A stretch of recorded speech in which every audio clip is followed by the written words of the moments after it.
And do you want an actor, writer, director? What the title would you like?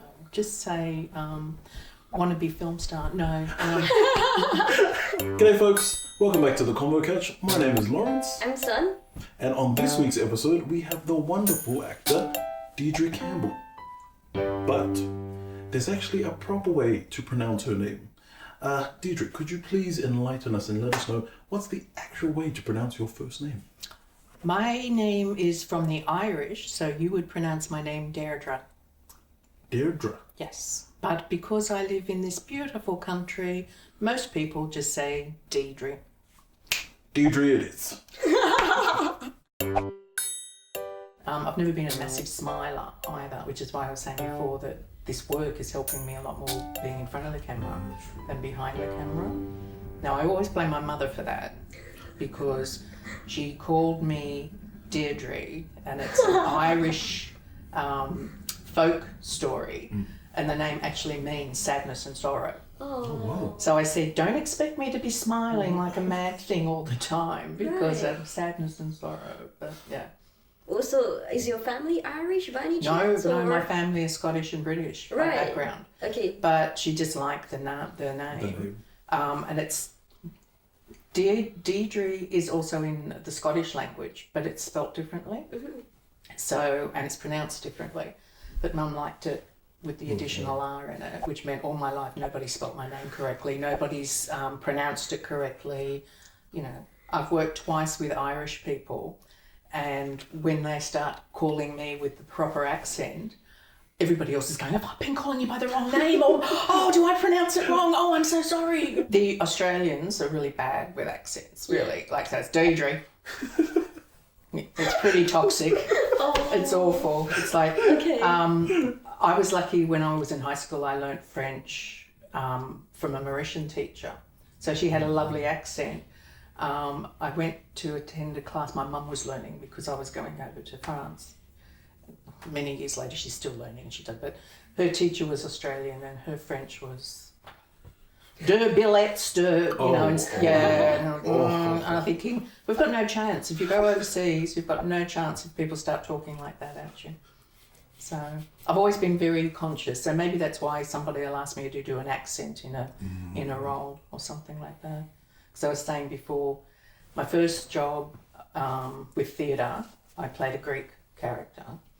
I've played Irish, I've played Russian, I'm doing South Georgia, South America, it's not South American, but it's the southern area of America.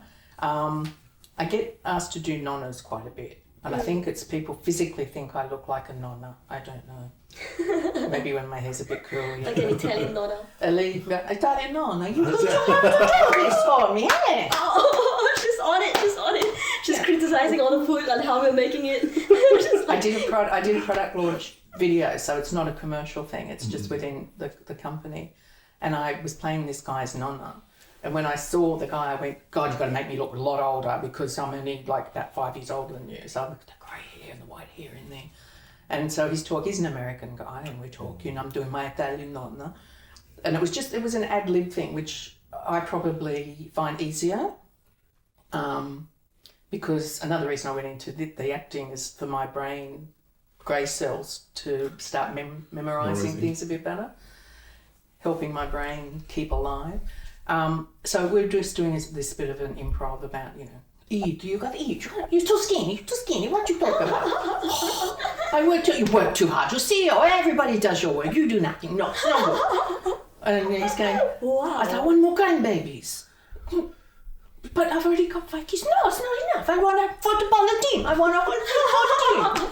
A football team of grandbabies. You want grandbabies? Yes. Oh. So I think maybe my history of listening to people and feeling a bit about the Australian accent has made me. I think it makes me sound like a snob, but I don't mean to. Yeah, I just feel that I think some people are a little bit more sensitive to like the accents and the fluctuations. See, my family come from the country, and they are really, and And they always keep criticising us, saying, "Oh, you're the city kids."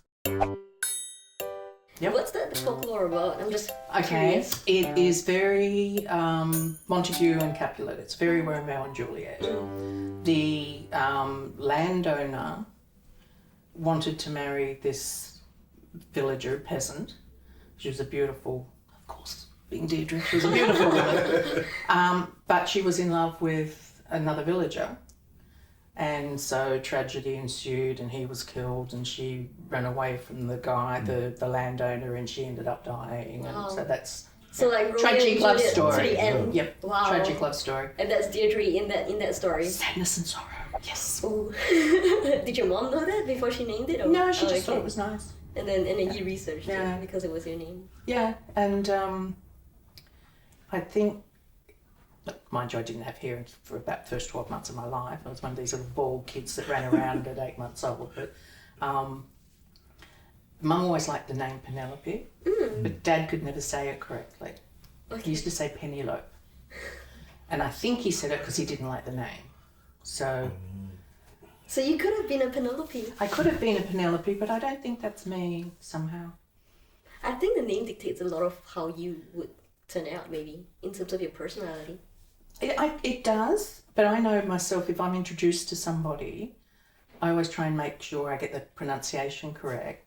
But also, like, I've met Jamies, but I haven't met them till they were like 45. And a big corporate guy and going, oh, Jamie, you're not a Jamie, you know? Or I grew up with my dad's brother, Jim, Uncle Jimmy. So he was a Jimmy, even though he died when he was 40 something. But he was, just because he was a bit of a mad thing. He's a bit of a single guy, you know, loose cannon sort of thing. So he was a Jimmy. Yeah. Yeah. You wouldn't call James Bond Jamie or Jimmy.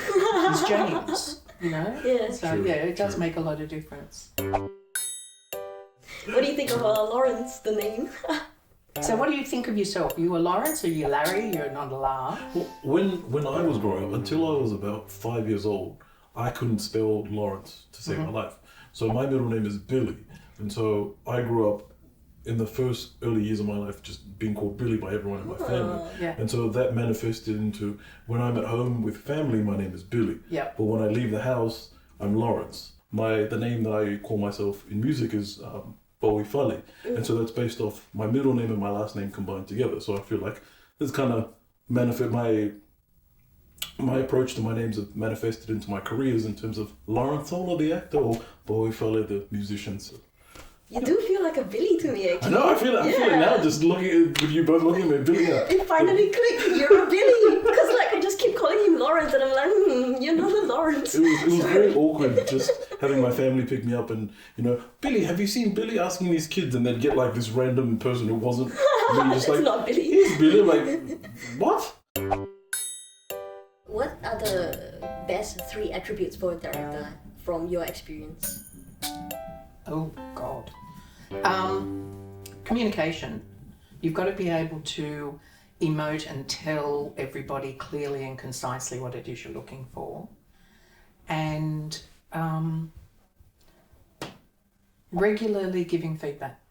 And I'd say they're the only 2 important things, really, because it's the feedback that is going to draw the performance that the director's wanting anyway. Like, you're coming in higher pitch, bring your voice down, that sort of thing. Or, did you realise that you did this? So it's the feedback. I want a lot of people, I want people to tell me what I'm doing wrong. Not always what I'm just doing right, because 9 times out of 10, if you're doing it right, they don't tell you anyway. And then they'll go and concentrate on something else, and I'm sitting there going, well, either maybe I'm just being neurotic, but if I'm not getting any feedback, is it just because, well, they're putting up with the fact that they can't do anything with me, and it's just going to be a not so great performance, or am I actually, hitting the notes I'm supposed to be hitting, figuratively? Because if they don't communicate that, then how are you supposed to know? Yeah. And I don't need to be told, that's fantastic, that's what I wanted every single time, but it's nice to say, you almost got it. We just want to, what do you reckon? Do you think we can just drag it to this rather than and I listen. Most of the older ones I know that I have met, they've been acting for a while. Oh, yes. I know one English lady who started off at some really prestigious acting schools in England and then came over here, and she's been acting forever. I did a short play with one of our prima ballerinas from the Australian Ballet Company who had started doing, and you see her a lot coming up on commercials and everything at the moment as well. So she's been doing it for a little while. Some of them take it on as a retiree thing. I think everybody's different.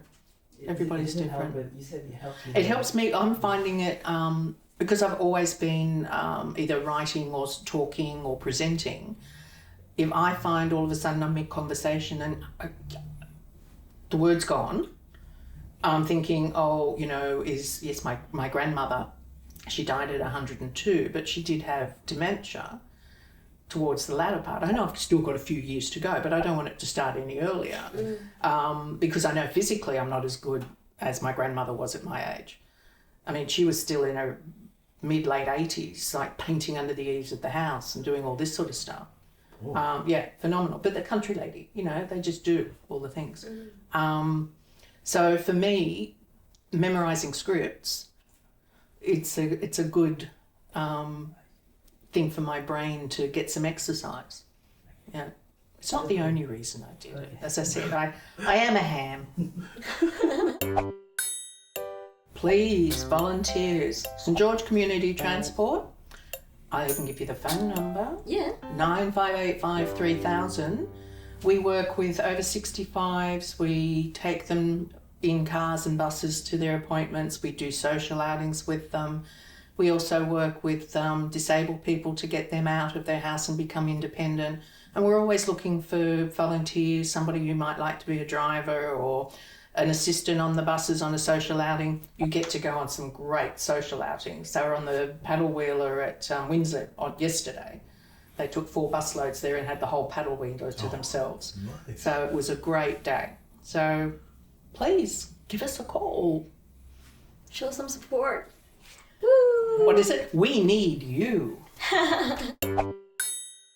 Well, folks, that brings us to the end of this episode of The Convo Couch. I'd love to thank once more Deirdre Campbell.